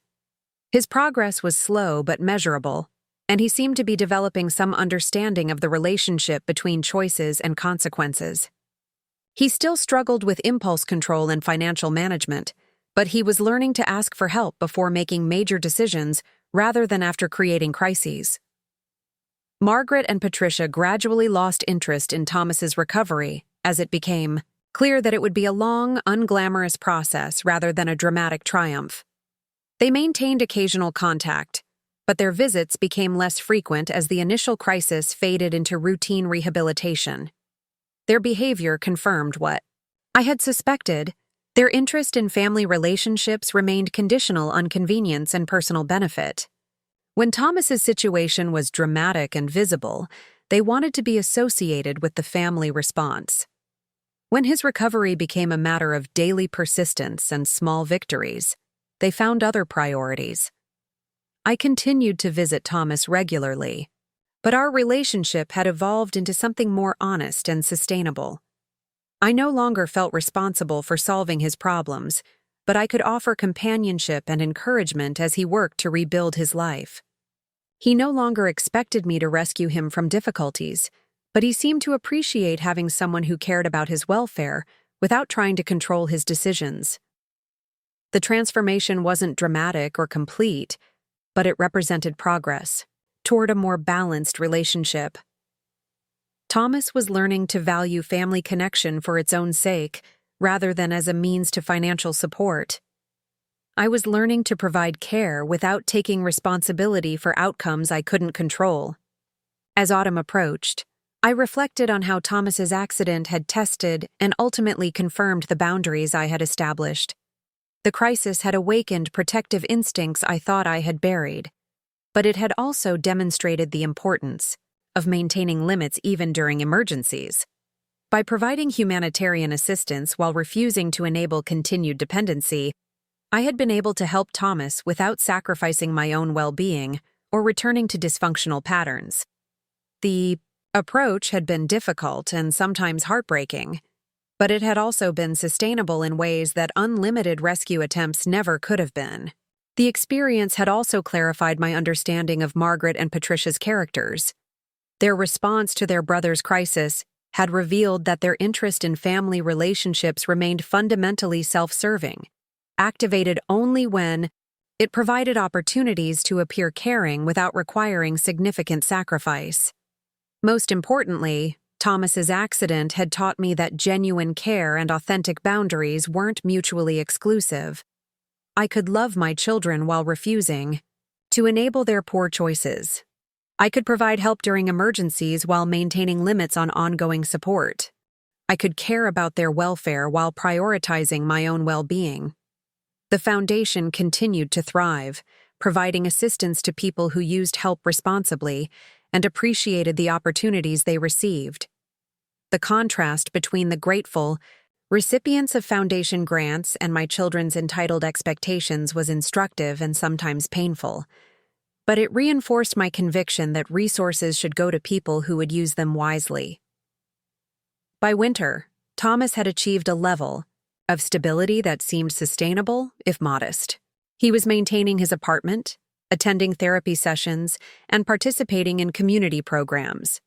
His cognitive abilities continued to improve slowly, and he seemed to be developing better judgment about decisions and relationships. Margaret and Patricia had returned to their previous patterns of minimal contact and occasional requests for assistance, apparently having concluded that Thomas's recovery didn't provide ongoing opportunities for dramatic displays of devotion. Their brief period of increased attention to family relationships had ended as soon as the crisis resolved. I had learned to navigate the complex emotions surrounding family relationships, maintaining care and concern while protecting myself from manipulation. The boundaries I had established weren't walls designed to keep people out. They were filters, designed to allow healthy interactions while blocking destructive ones. As Christmas 2027 approached, 5 years after the holiday that had initially changed everything, I prepared for another peaceful celebration with the chosen family I had built through genuine friendship and mutual respect. Thomas would be included in my holiday plans for the first time in years, not because his accident had entitled him to restored family privileges, but because his recovery had demonstrated a capacity for growth and appreciation that made his presence genuinely welcome, rather than merely obligatory. The Thursday ladies had become my true family, providing companionship, support, and mutual care that I had once hoped to receive from my biological children. We celebrated holidays together, traveled in small groups, and were genuinely present for each other during both difficulties and joys. These relationships felt reciprocal in ways that my relationships with Margaret, Thomas, and Patricia never had. My volunteer work at the Literacy Center had expanded into a leadership role, helping develop curriculum and train new tutors. The work was challenging and rewarding, providing purpose that didn't depend on anyone else's gratitude or approval. Many of the immigrants I worked with reminded me of my younger self, determined to build better lives through education and hard work. The creative writing class had led to a memoir about building a business as a woman in the 1970s and 1980s, and several publishers had expressed interest. The possibility that my experiences might be helpful to other women was exciting in ways I hadn't anticipated. Most importantly, I had learned to distinguish between loneliness and solitude, between being alone and being abandoned. My house was quiet, but it was peaceful rather than empty. My schedule was mine to control, filled with activities and relationships I had chosen based on my interests and values, rather than family obligations or guilt. James Callahan, the retired professor I had been dating, had become a significant and stabilizing presence in my life. We enjoyed each other's company without either of us expecting the other to solve problems or provide constant reassurance. The relationship was progressing naturally, without pressure or expectations about the future. We were both financially independent and emotionally mature, capable of building a connection based on genuine compatibility rather than need. The Christmas Eve I spent in 2027 was quiet and perfect. James and I attended a candlelight service at the cathedral where Robert and I had been married, then returned to my house for a simple dinner and peaceful conversation. We exchanged thoughtful gifts and spent the evening reading by the fire, enjoying companionship that didn't require constant entertainment. Christmas morning began with coffee and pastries while we watched snow fall outside my living room windows. In the afternoon, we visited the Literacy Center to spend time with students who were celebrating American Christmas traditions for the first time. The joy and gratitude in that room was more meaningful than any family gathering I had experienced in years.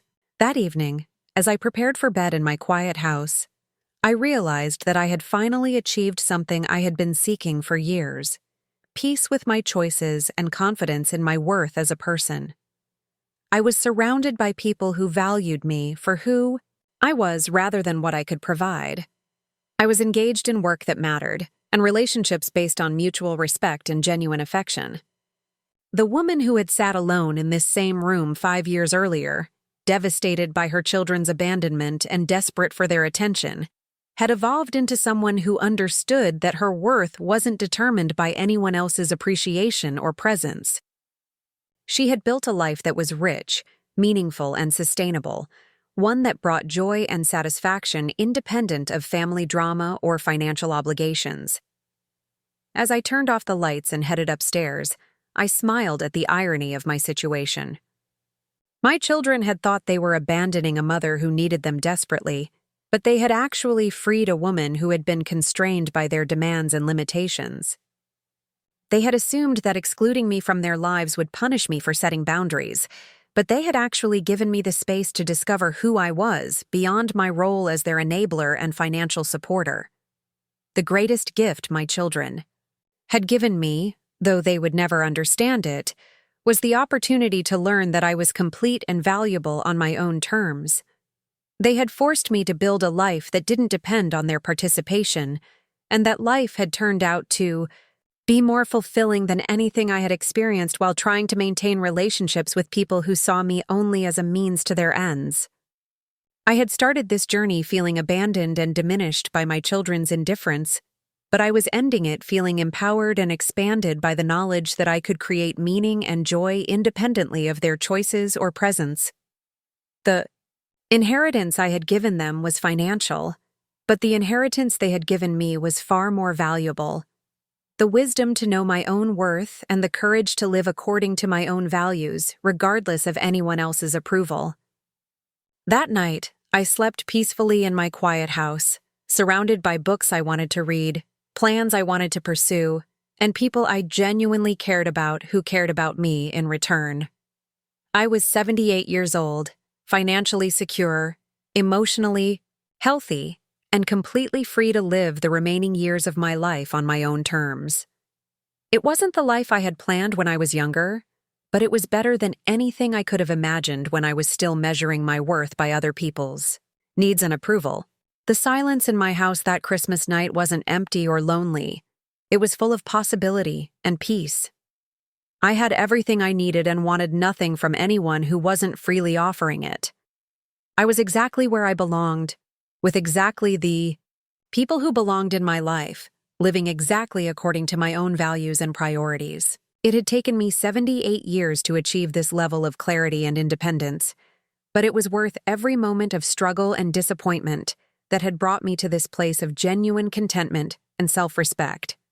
Up next, you've got 2 more standout stories right on your screen. If this one hit the mark, you won't want to pass these up. Just click and check them out.